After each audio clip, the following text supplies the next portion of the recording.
शिवसेनेचा वाघ आला। सर्वांचं शिवसेनेमध्ये मी स्वागत करतो। आज दिवाळीचा पहिला दिवस आहे।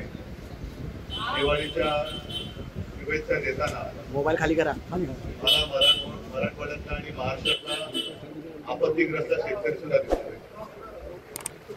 या आपत्तीग्रस्त शेतकऱ्याच्या मागे इतर कोणी येऊ न येऊ, त्यांच्यासोबत राहू न राहू, पण शिवसेना ही त्यांच्या सोबत प्रत्येक पावलावर त्यांना न्याय मिळवून देण्यासाठी सोबत असल्याशिवाय राहणार नाही हा शब्द मी यापूर्वी सुद्धा दिलेला आहे।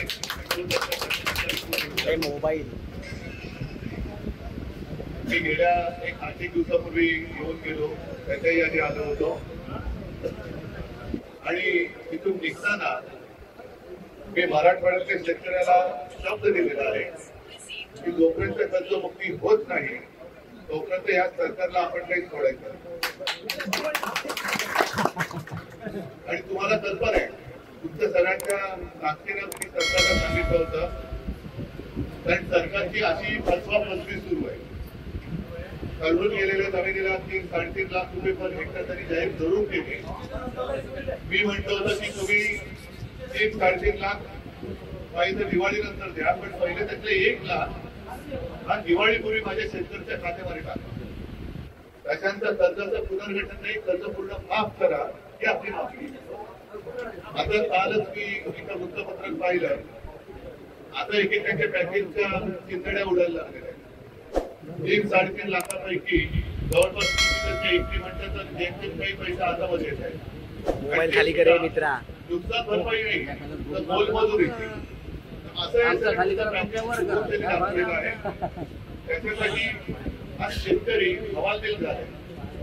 मी मुंबईत असलो तरी सातत्याने माझा अंबादास आहे, खैरे साहेब आहेत, मोहनदादा आहे, या सगळ्यांचा संपर्क सुरू असतो। काय काय चाललंय, किती पॅकेज आलं। मी जरी दिवाळीनंतर येणार असलो तरी अंबादास, विनोद तुम्ही पण आहात, खैरे साहेब आहेत, राजू तुम्ही आहात, एक काम करायचं आणि त्याच्यात मला तुमची मदत पाहिजे। तुम्ही आता म्हणालात ना दादा की आपलं काम बघा, मला एक काम नक्की तुमच्याकडनं करून पाहिजे की तालुका पातळीवरती आपली पथकं पाहिजे आणि हे पॅकेज सरकारने जाहीर केले, आपल्याला सर्कल प्रमाणे त्या शेतकऱ्यांना ते मिळालं की नाही हे पाहिलं पाहिजे आणि ते मिळवून देण्याचं काम हे आपल्या शिवसैनिकांनी करायचं। जमेल जमेल ना? नाहीतर नुसतं घोषणा देऊनचा उपयोग नाही।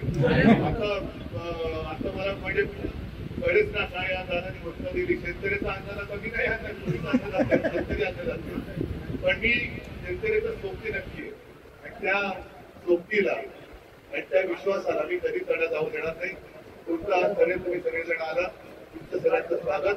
आणि मराठवाडा असो, महाराष्ट्र असो, या सरकारचा अनुभव सगळ्यांनी घेतलेला आहे। या सरकारला तो घडवायचा आहेच, पण आता प्रथम संकटात सापडलेल्या शेतकऱ्याला या संकटातून बाहेर काढण्यासाठी सगळेजण मैदानात उतरूया। पुन्हा एकदा सगळ्यांचं स्वागत करतो। धन्यवाद।